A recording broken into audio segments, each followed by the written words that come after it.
ako sa ito. Ano nagsasabi? Bakit naman nangyayari? Ipangako mo sa akin na alagaan mo palagi yung sarili mo, ha? Bakit kung makapagsalita ka parang mamamahal ka? Bulit lang naman yun eh. Pero kung mangyayari man yan, ikaw pa rin naman ang pipili ka.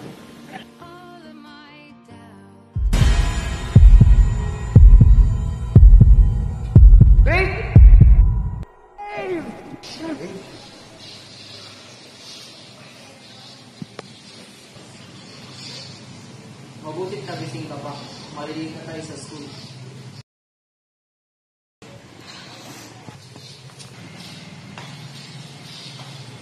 Kuya David, bilisan mo naman dyan. Hinihintay ka na namin gumising. Pati ba na ang paglibong tagal mo?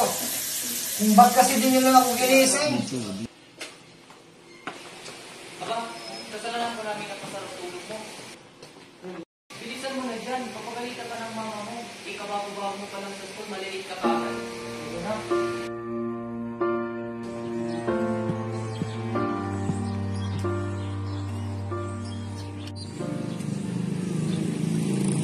Uy, maliliit na tayo. Anong pang tinitingnan mo?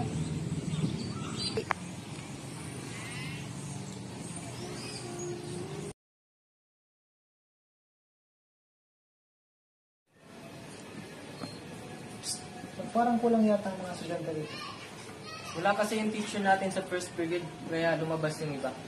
By the way, MJ, ikaw ba yung bagong transfer dito? Hindi kasi ako updated, minsan lang akong pumasok. Nice to meet you, Jay. Ako nga pala si David. So, kung may Dave for sure.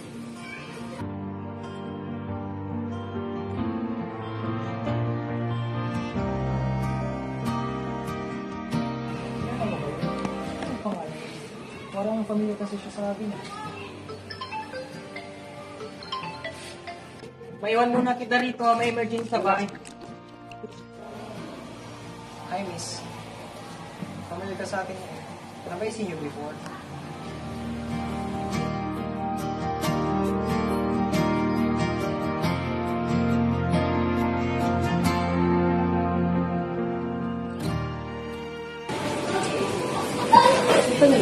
Ang weird na. Siyempre, ikaw ba naman makakita ng pinakausap sa sarili? Ano ba? Baka may kagay at pumakausap ng multo.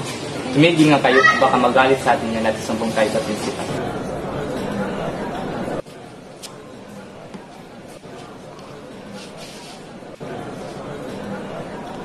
Pwede bang mag-transfer ka na lang? Ang weird mo kasi. Minsan kinakausap ang sarili mo.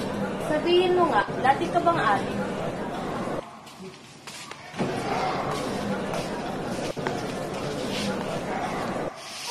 Boss. Uy, sino pala yung pangalan ng babaeng yun? Si Teresa ba yun? O si Teresa? Yan si Teresa. Usap-usapan ay pinsan daw niya ang babaeng namatay noong nakaraang taon lamang. Baka na-traumatize lang yan. Kaya ngayon kung ano lang ang pinagsasabi niya.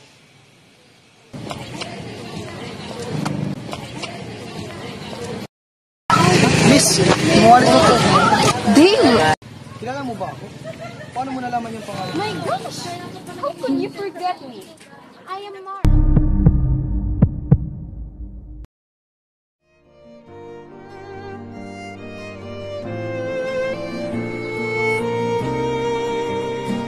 Sydney? Sydney?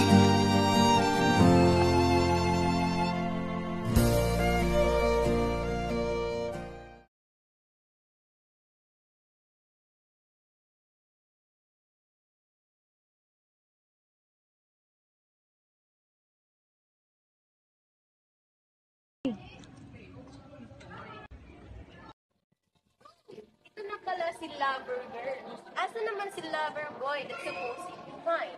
Ano sa'yo? Si Dave sa'yo? Oo, akin. At kailan naman naging sa'yo si Dave? Basta akin siya. What Mara wants, Mara gets. Stop!